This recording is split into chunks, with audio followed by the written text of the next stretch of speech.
All right, so Matthew, was there any MMA events going on last night? Okay, so let's see. Okay, so last night there was UFC on ESPN.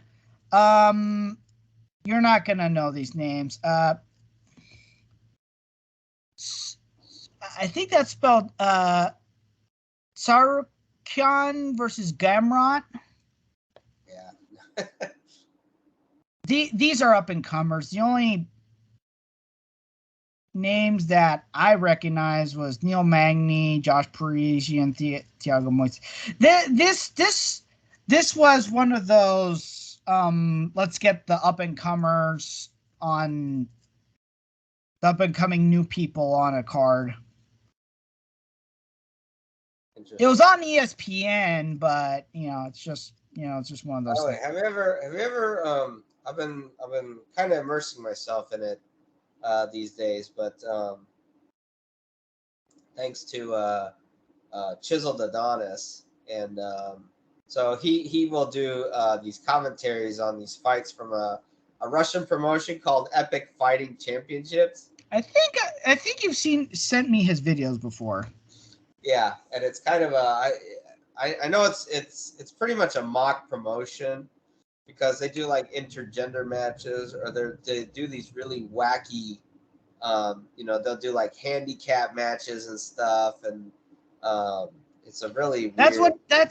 Officially Russian MMA is regulated by the Russian MMA Federation, but I think Fedor Emelianenko was in charge of it at one point, and well, I think that particular promotion doesn't even try to follow.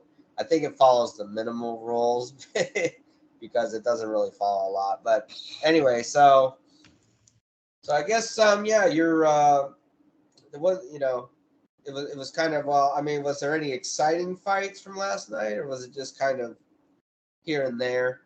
I mean, there were some finishes here and there, but last week's fight card was more exciting because it tied for the number of finishes. Now, wasn't the Chinese girl fighting last weik? Weili Zhang? No, she fought at the beginning of the month. Right. That was that when she won June 12th. Was that when UFC she won 275. the title? Nope. She well, remember I told you she retired Joanna? Mm-hmm. Right. Yeah, you mentioned that. Yeah, so that wasn't the title. The current title holder is Carla Esparza, who, fun fact, was the first strawweight champion, and this was Esparza versus Namajunas 2. And I have to agree, I'm not exactly sure that actually no.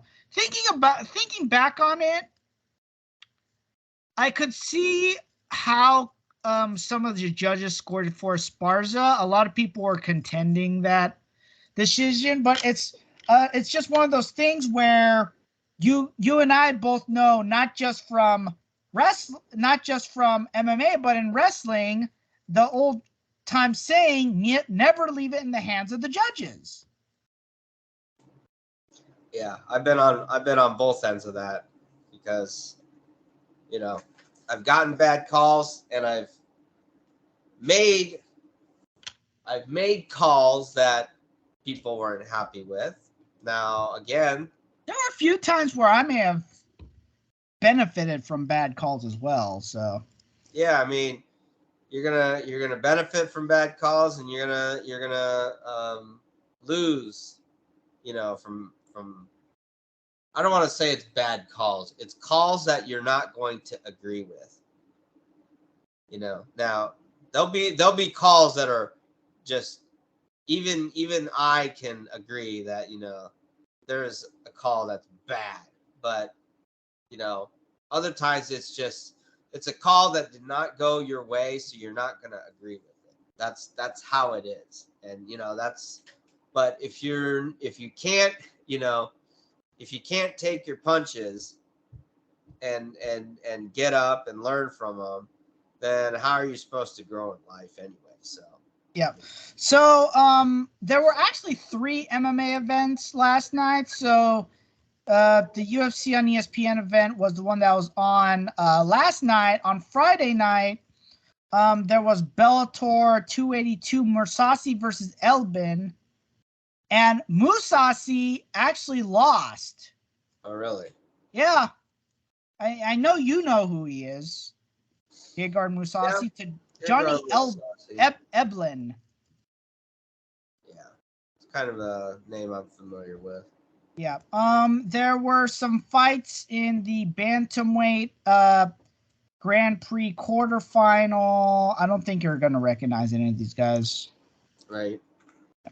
Then in the Professional Fighters League, 5. I don't know why they call them specific events for the season. This is PFL 5 for the 2022 season.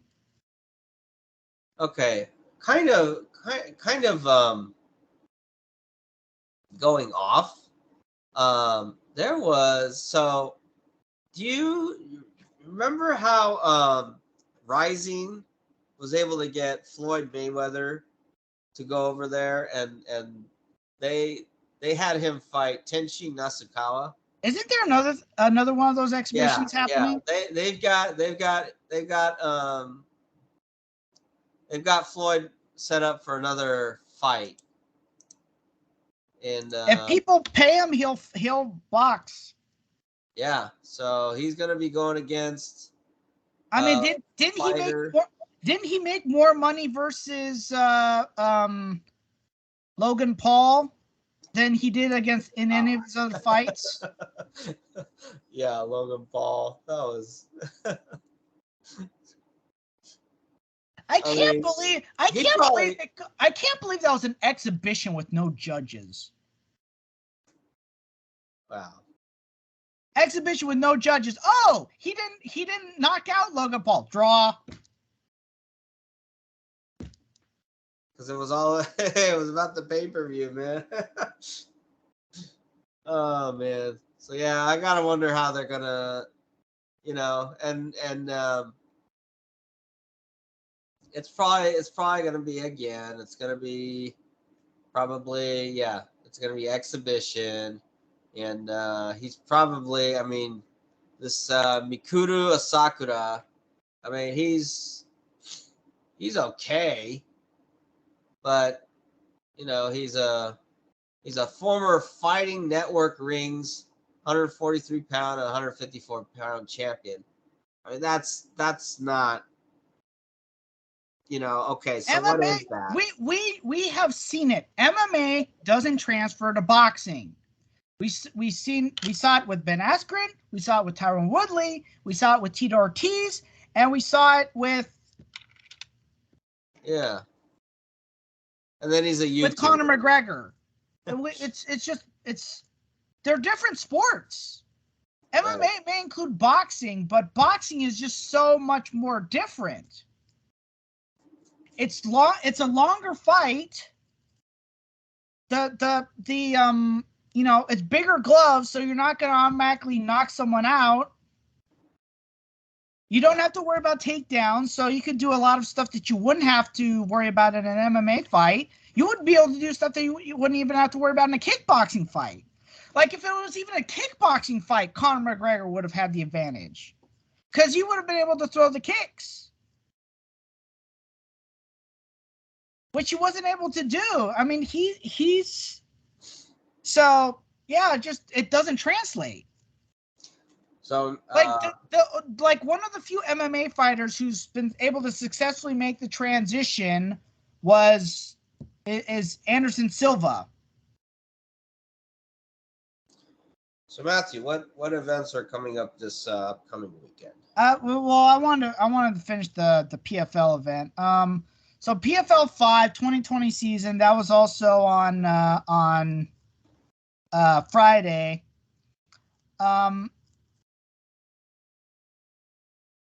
In the main event, Matthias Chauvel upset Bruno Capelozzo. in a decision, but here's where it gets interesting because of the what's it called format, the season format, and the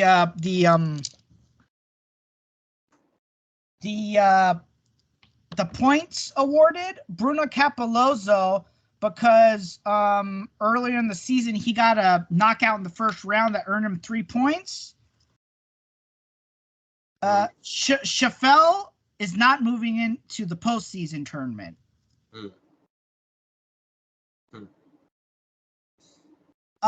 But then in other news, Stevie Ray upset Anthony Pettis.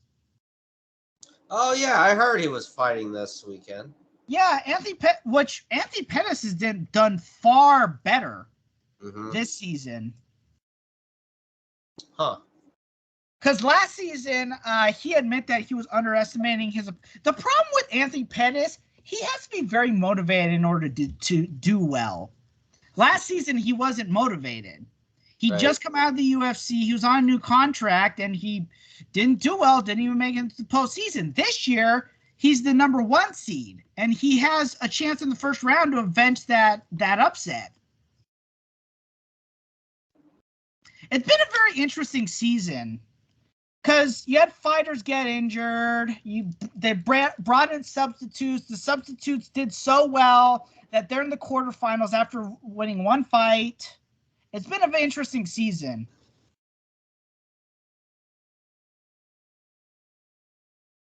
Like in the featherweight division as well, Chris Wade, he won his first round fight. He's going into the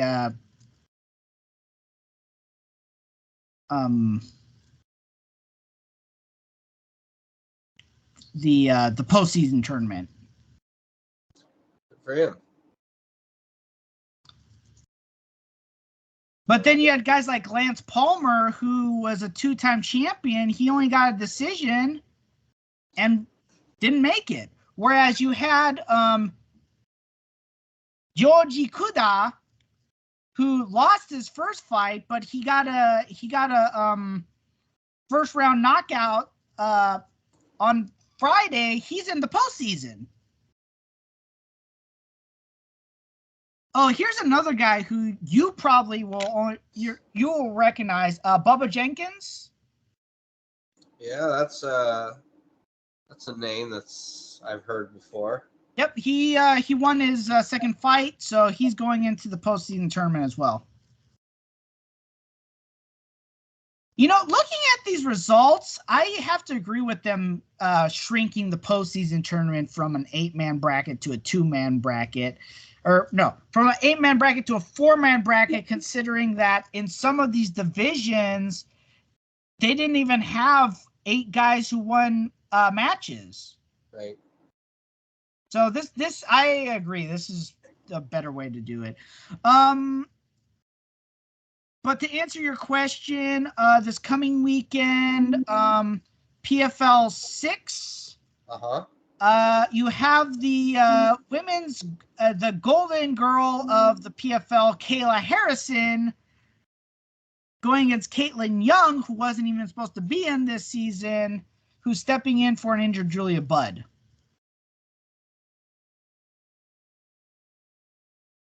This is essentially, I can tell right now, they're throwing her basically a throwaway fight.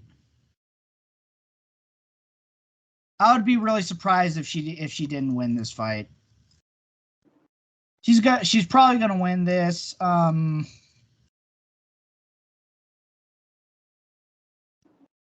then in the co-main event, you have Rory McDonald. You should recognize that name. I do. Going against Sabido Sai, which it's like, I know that they probably, I know that the seeding is supposed to be random, but there's times where I just look at it and I'm just thinking, I don't think that's coincidence. Like, it's some of these matches, I'm just like, it's like, they're throwing, it's like they're throwing these people a tune-up fight. don't think it's a complete random draw. I think some of these fights are they're actually doing matchmaking. They haven't said that, and incidentally, there's a private company. They don't have to reveal how exactly they came up with that, but I think they do matchmaking. Okay, so that's and then that's the last regular season event before the postseason. I think.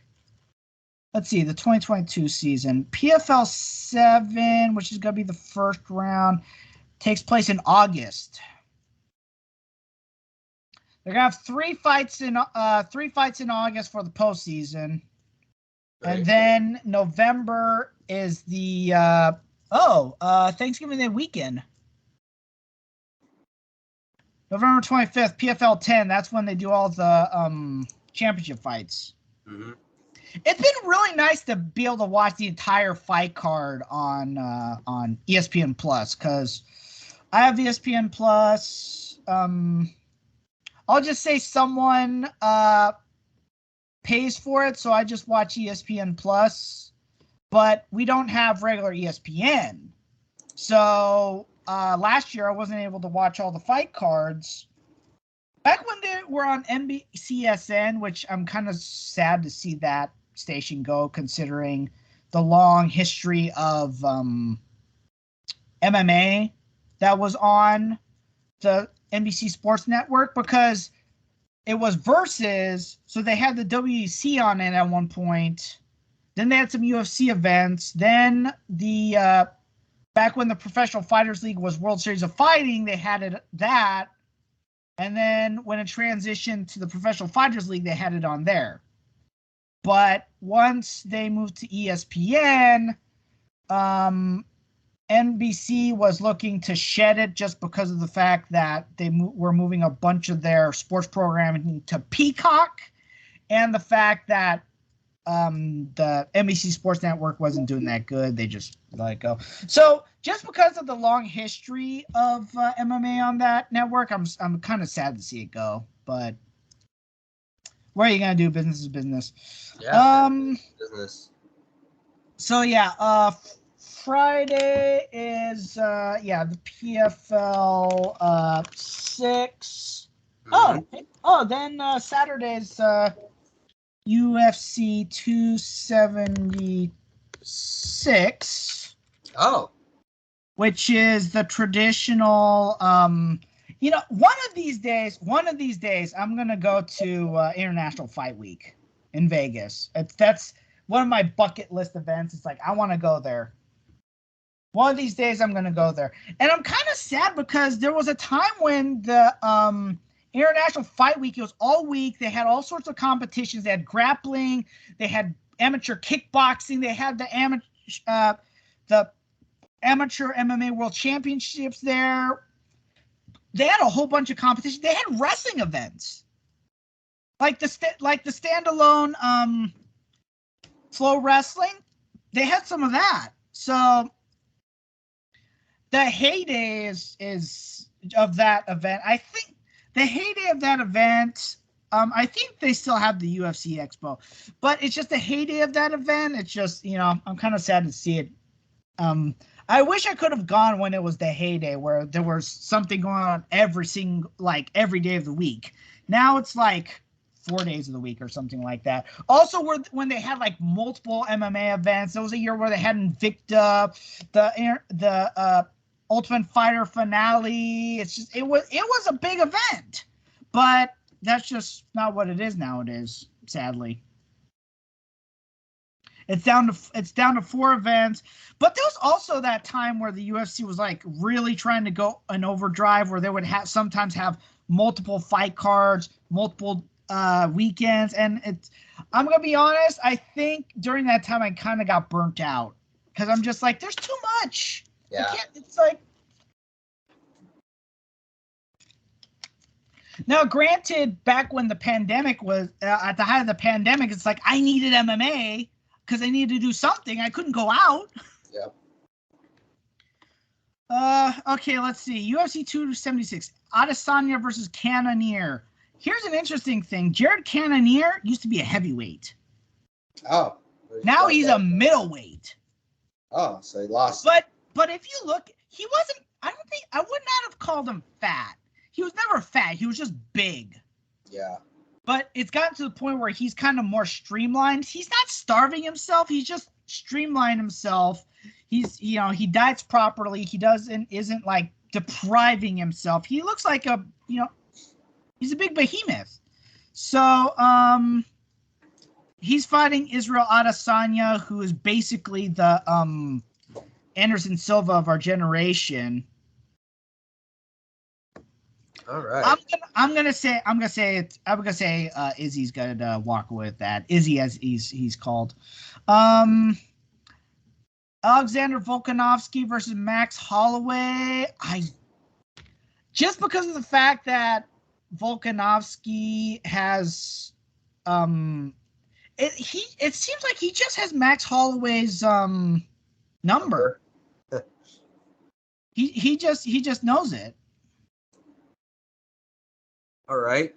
Well, that's good. And this is the trilogy fight, and it's not a rubber match. It's a trilogy fight.